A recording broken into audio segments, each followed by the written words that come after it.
আজকে হাজির হয়ে গেলাম করমজা বা করম চা, ইংরেজিতে ইন্ডিয়ান হক প্লাম বা স্পন্ডিয়াস পিনাটা বলে এটাকে।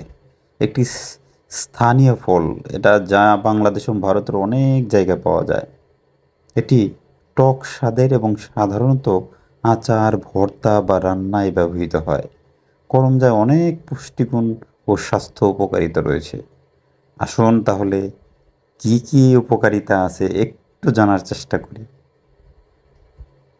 সবচেয়ে মজার বিষয় হলো, এই করমজা যদি আমরা খাই তাহলে এটা লিভার এবং কিডনির জন্য খুব উপকারী একটা জিনিস।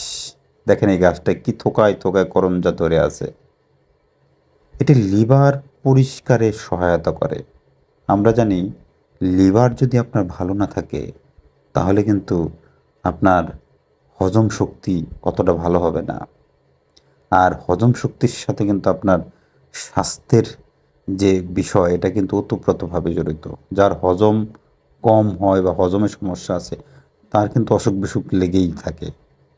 সুতরাং এই করম চা কিন্তু আপনার লিভারটাকে পরিষ্কার রাখার জন্য মারাত্মক ভূমিকা পালন করে। আরেকটা হচ্ছে, এটা মূত্রবর্ধক হিসেবে কাজ করে, ফলে কিডনিও এটা খাওয়ার ফলে উপকৃত হয়। আরেকটা দেখেন কি একটা মজার বিষয়, এটা রক্ত পরিশোধন করে। করমজা যদি আপনি খান, এটা রক্ত পরিষ্কার রাখতে সাহায্য করে। কি গুণ আল্লাহ এর ভিতরে দিয়ে দিছে। আরেকটা নিয়মিত সচরাচর আমাদের এখন যে রোগটা হচ্ছে সেটা হলো ডায়াবেটিস। কিছু গবেষণায় দেখা গেছে করমজায় থাকা উপাদান রক্তে শর্করার মাত্রা নিয়ন্ত্রণে রাখতে সাহায্য করে। তাহলে নিয়মিত যদি করমজা কেউ খায় তাহলে তার ডায়াবেটিস নিয়ন্ত্রণে থাকবে। রক্ত যদি পরিষ্কার করার দরকার হয় এটা করবে। লিভার এবং কিডনি সে উপকার করবে। তবে কিছু সতর্কতা আছে, অতিরিক্ত করমজা খেলে পেট খারাপ হতে পারে। আবার এটা অনেক টক, তো অ্যাসিডিটির আবার সমস্যা হতে পারে। যাদের অ্যাসিড রিফ্ল্যাক্স বা গ্যাস্ট্রিকের সমস্যা আছে তারা পরিমিত পরিমাণে খাওয়া উচিত, মানে বেশি খাওয়া উচিত না আর কি।